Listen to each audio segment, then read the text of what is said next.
Assalamualaikum warahmatullahi wabarakatuh. Perkenalkan, saya Hendy Purwono, guru SMA Negeri 1 Sigaluh. Pada kesempatan kali ini saya akan berbagi kisah, berbagi praktik terbaik saya kaitannya dengan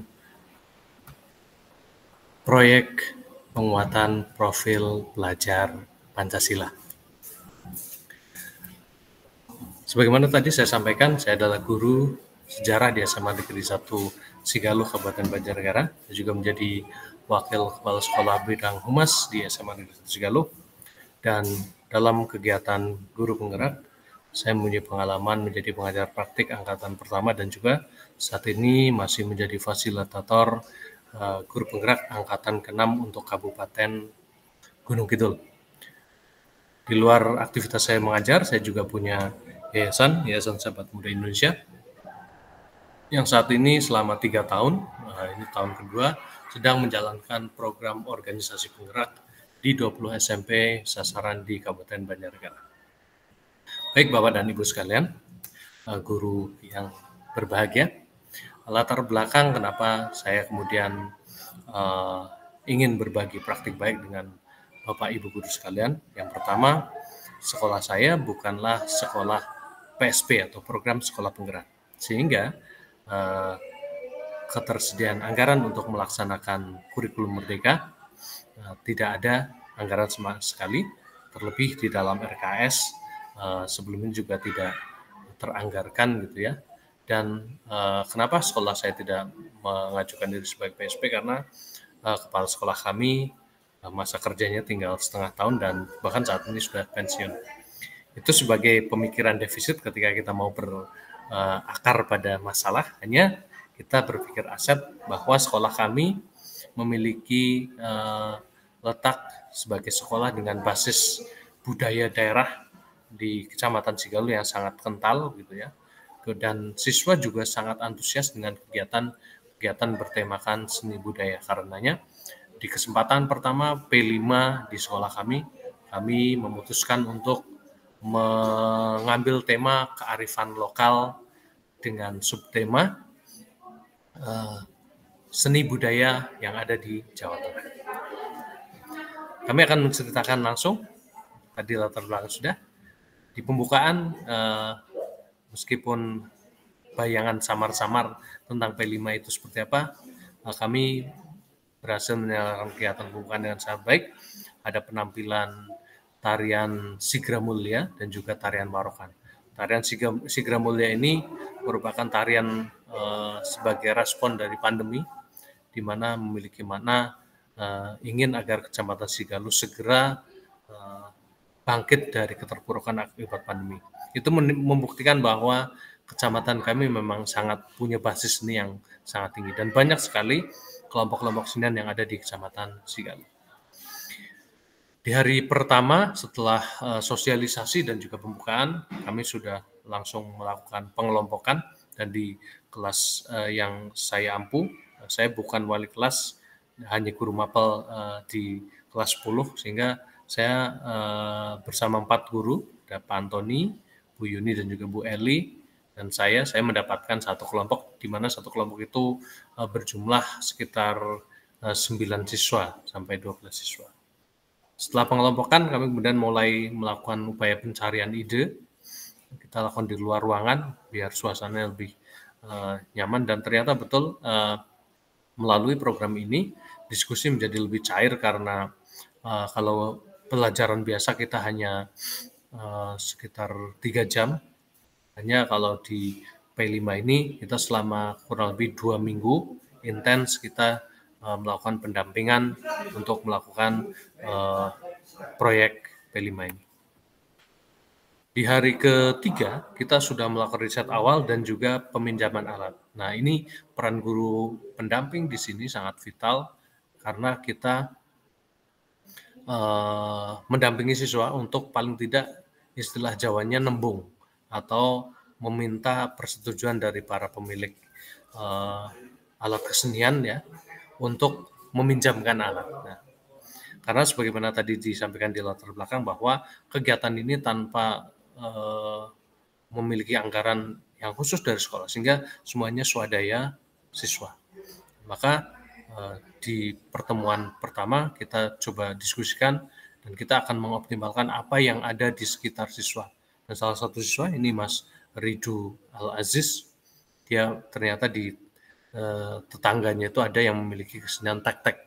Ini kesenian Banyumasan ya, yang merupakan perpaduan antara budaya Sunda dengan budaya Jawa. Dan di Banyumas Raya cukup kental. Saya datang ke sana, tidak hanya datang ke tempat kesenian, saya juga sempatkan mampir. Nah, ini bonus home visit menurut saya. Karena dengan home visit itu kita jadi tahu latar belakang sosiokultural siswa itu seperti apa. Dan di sana kita juga disuguh gitu ya. Saya jadi tahu kalau ternyata Mas Ridu Al-Aziz ini ternyata orang tuanya, bapaknya ada di Kalimantan, ibunya di rumah dan juga berladang gitu ya. Tapi rumahnya meskipun sederhana, saya lihat sangat rapi gitu ya. Terlihat bagaimana ibunya ini berarti cukup memperhatikan kerapian gitu ya. Mereka satu keluarga bertiga berarti yang di rumah, kakaknya Ridu sudah bekerja. Melalui kesempatan ini juga saya sampaikan bahwa mereka keluarga prasejahtera. Saya sampaikan bahwa ada kesempatan ke depan putranya untuk melanjutkan dengan KIP kuliah karena KIP kuliah sangat diprioritaskan untuk keluarga prasejahtera seperti itu. Sehingga meskipun kegiatan utamanya adalah P5, tapi ternyata dari P5 ini kalau kita manfaatkan betul-betul, guru bisa tahu persis dengan siswanya. Dan siswa ketika guru sudah tahu rumahnya atau orang tuanya, maka akan sangat sedikit kemungkinan mereka akan berbuat hal yang tidak baik gitu ya, karena latar belakang sosiokultural itu sudah diketahui. Istilahnya kita sudah memegang kartu trufnya siswa. Sehingga kalau siswa macam-macam, saya sudah kenal bapak ibumu, saya tahu latar belakang keluargamu kayak apa, maka saya yakin para siswa akan sangat lebih dekat dengan kita. Kemudian berikutnya di hari berikutnya kita sudah mulai latihan di kelas dan ini muncul masalah di mana hampir semua kelas semuanya mereka bermain musik, semuanya ribut gitu, sehingga termasuk kakak-kakak kelas juga sangat penasaran dengan program P5 ini dan mereka bahkan kadang-kadang ikut memain-mainkan alat gitu ya. Nah, sehingga ini menjadi masalah dan kita tidak pernah berpikir untuk bagaimana kita berhenti setelah ada masalah, tapi kita mencari solusi dan ternyata outdoor. Jadi betul P5 ini sangat fleksibel dalam pelaksanaannya, kita bisa melakukan tempat dimanapun ya. Jadi siapapun bisa jadi guru, siapapun bisa jadi murid, dan tempat apapun bisa menjadi sekolah. Ya, kita latihannya di samping sawah dan juga depan lapangan, hingga main musiknya di tribun penonton atau panitia pertandingan kalau lapangan ini dipakai, sementara para siswa yang menari ada di lapangan. Dan sebelah kita adalah sawah, di mana para petani sedang panen jagung ketika itu. Ini sebuah tempat yang saya pikir seru dan menjadi tempat penyegaran refreshing siswa bagi para siswa, karena siswa tidak hanya terkekang belajar di dalam kelas saja. Tidak hanya urusan untuk penampilan dan juga gelar karya, kita juga mempersiapkan untuk hostnya. Bagaimana host tampil dengan sebaik-baiknya, menghidupkan suasana pertunjukan, dan itu tidak mudah karena siswa butuh latihan gitu ya, butuh pembiasaan dan juga butuh contoh konkret. Misalnya mereka kita suruh untuk melihat bagaimana di YouTube para host-host ternama membawakan sebuah acara. Bahkan untuk memantapkan latihan, kita coba beralih ke pelatih yang lebih profesional gitu ya. Jadi memang kebanyakan kegiatan P5 pada akhirnya banyak kita manfaatkan aset-aset yang ada di lingkungan sekitar sekolah. Dengan biaya yang termurah pastinya. Untuk yang tadi peminjaman alat pertama kita ada di desa Pringamba, jarak kurang lebih sekitar 7 km dari sekolah. Sedangkan untuk tempat yang bagus ini kita hanya berjarak sekitar 1 km dari sekolah. Dan mereka lebih intensif karena belajar langsung. Karena ketika belajar mandiri di sekolah tidak terdampingi, mereka agak kurang dalam permainannya begitu. Nah, Pak, sampai pada puncak gelar karya berjalan dengan baik dan kita live YouTube juga. Ini nanti ada ditayangkan juga live di YouTube sekolah. Dan di akhir kegiatan kita merayakan dengan makan bersama.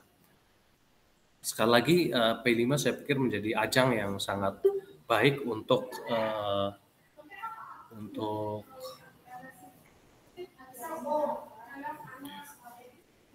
meningkatkan kebersamaan bersama antara siswa dengan guru. Nah, berikutnya yang saya pikir saat ini adalah bagaimana kegiatan P5 di sekolah kami publikasikan dengan semaksimal mungkin sejak mulai pembukaan sampai dengan pagelaran karya. Ini beberapa contoh liputan yang dilakukan, mulai dari pembukaan, kemudian proses belajar, kemudian bagaimana proses belajar di luar ruangan, kemudian juga bagaimana sikap para pelaku seni dan juga bagaimana kesan mereka terhadap program P5 ini. Jadi kita libatkan betul-betul masyarakat di luar untuk berkontribusi, berdialog bersama untuk mencari solusinya. Dan termasuk kemeriahan gelar karya juga kita tampilkan. Selama kegiatan P5 berlangsung di SMA Negeri 1 Sigaluh, kurang lebih hampir 23 publikasi online ya, karena sekarang media zamannya online. Ada sekitar 23 publikasi, dan simpulan dari kegiatan yang sudah kami lakukan, yang pertama, pemikiran berbasis aset menjadikan tidak ada masalah yang tidak dapat diatasi. Semua pasti ada solusinya. Kemudian yang kedua, P5 menjadikan siswa dan guru lebih kreatif dalam memecahkan masalah secara bersama, secara kolaboratif, dan juga lebih mengedepankan pemikiran berbasis aset. Kita tidak fokus lagi kepada masalah yang kita hadapi, kekurangan yang kita miliki, tapi bagaimana kita berusaha mencari solusi dan juga mengoptimalkan apa yang kita miliki. Kemudian P5 menjadikan guru pendamping sangat dekat dengan siswa, karena aktivitas selama, kalau di tempat kami 2 pekan